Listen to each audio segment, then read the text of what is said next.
저는 실버 주얼리 브랜드인 킹크로치를 운영하고 있는 박상우라고 합니다.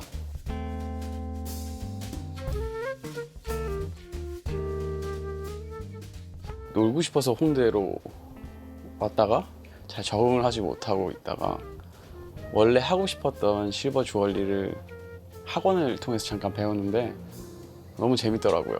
이 한국은 시장 자체가 거의 없다시피 했을 때부터 제가 시작을 했는데 시장을 개척해 나가는 그런 느낌이 좋았어요. 그림을 그리면서 실크 스크린을 하는 데칼이라는 이름을 쓰고 있는 이종이라고 합니다. 처음에 그 유화 그리는 선생님하고 같이 하면서 그 선생님 친구분이 이거 실크 스크린을 했어요. 근데 그거 보니까는 저거를 배워야 되겠다. 그냥 바로 그 생각하고 난 다음에 며칠 안 돼서 이거를 배우게 됐죠. 그때서부터 지금까지 계속 했으니까. 저는 사진을 찍고 있고요. 그리고 가끔씩 스타일링도 하고 그다음에 디렉도 하고 있는 구송이라고 합니다. 바네사 피클포트랑 그다음에 독일 사진전 같은 거 보고 엄청 영감을 받아가지고 되게 건조한 것들에 대한 로망이 되게 많이 생겼었는데 자기를 좀 탐닉하는 그런 종류를 많이 찍었던 것 같아요.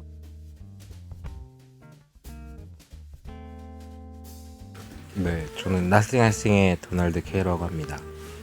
원래 머리 같은 경우는 제가 12살 때부터 계속 하려고 했었고요.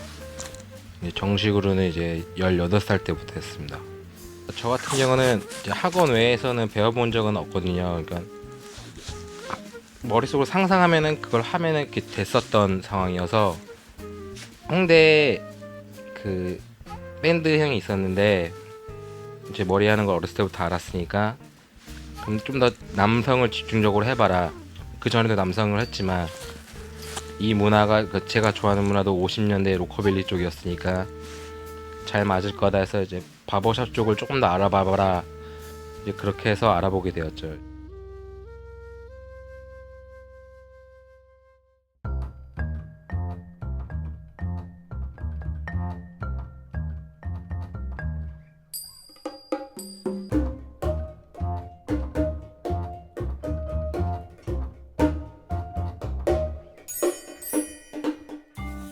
제가 제일 좋아하는 브랜드가 크로마츠고 크로마츠를 착용하면서 눈 액세서리의 매력을 느꼈고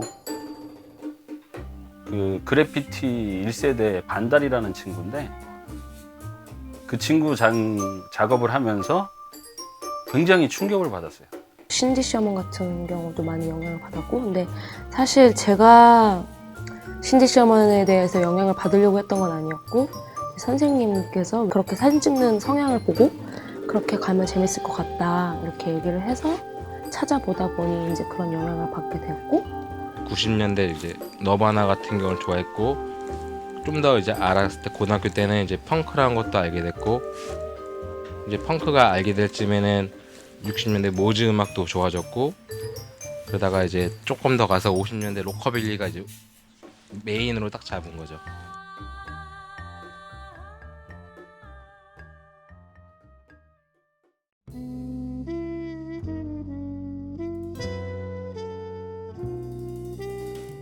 그 결혼 예물 반지나 저희가 실버 액세서리를 만드는 반지나 같은 과정으로 제작이 돼요. 상당히 손이 많이 가는 작업이고 예, 고난이도 공정이기 때문에 예, 그 가치를 인정해 주셨으면 하고. 굉장히 메시지적으로 표현하기도 쉬운 게 티셔츠이기 때문에 어떤 문화를 이끌어가는데 하나의 도구로 쓸 수가 있거든요. 사실 우리나라 브랜드는 너무 클래식하고 너무 점잖고 더 우리가 이거 생각하는 만큼 더 열어도 될 것 같은, 저는 그렇게 생각을 하거든요. 그러니까 취향이 되게 다양해졌음에도 불구하고 너무 빠른 거에 거부감이 생긴다는 그래야 되나? 이러다가 정말 모든 사람이 취향이 없어지겠는데? 이 생각. 그 요즘에 알게 된 사람들은 요즘 것만 봤잖아요. 예전 것까지 찾아보진 않죠. 아무래도 매니아가 아니니까.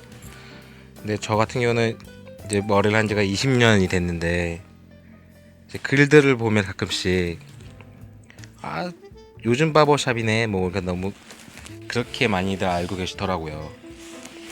이제 그런 부분이 좀 아쉬웠었던 거죠.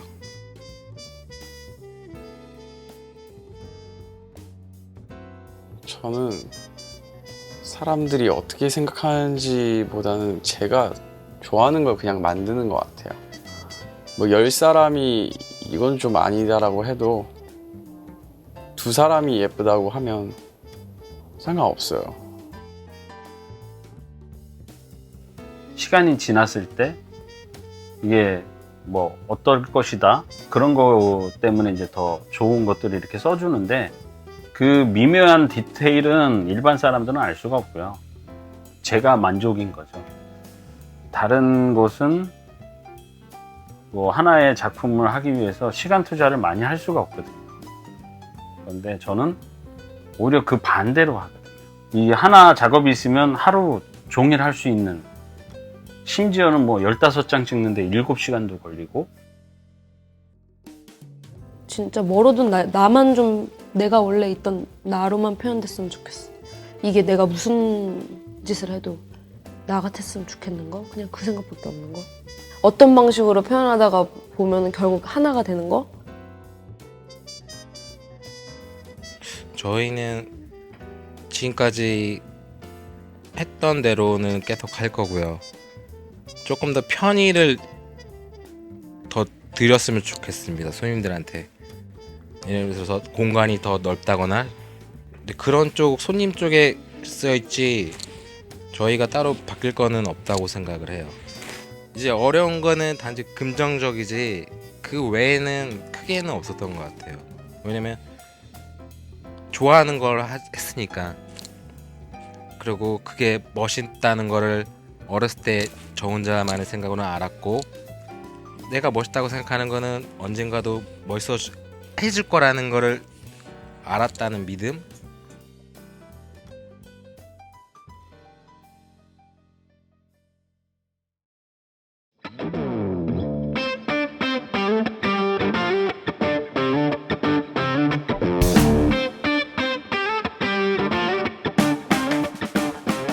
일단 한국 문화가 더 두꺼워지고 깊어졌으면 좋겠어요. 그래서 계속 꾸준히 좋은 작업을 하는 게 그게 제가 할 수 있는 일인 것 같고, 네, 무리하게 사업 확장보다는 좀 더 좋은 제품으로 네, 오래 갈 수 있는 브랜드가 되는 걸 목표로 하고 있죠. 제가 10장, 100장, 1000장을 찍더라도 그걸 입는 사람은 한 명이 입는다는 거죠. 이게 어떻게 보면은 재밌는 작업이지만 이게 100장이 넘어가고 1000장이 넘어가면은 그때서부터 노동이 되거든요.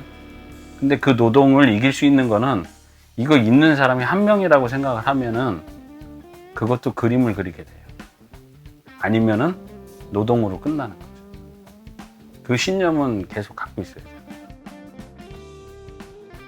장인에 대한 로망이 있는 이유는 장인이 될 만한 성격이 아니기 때문에 장인을 좋아하는 거거든요. 피치 못할 사정 때문에 이 일을 해가지고 장인 된 사람들? 그것도 졸라 예술이잖아.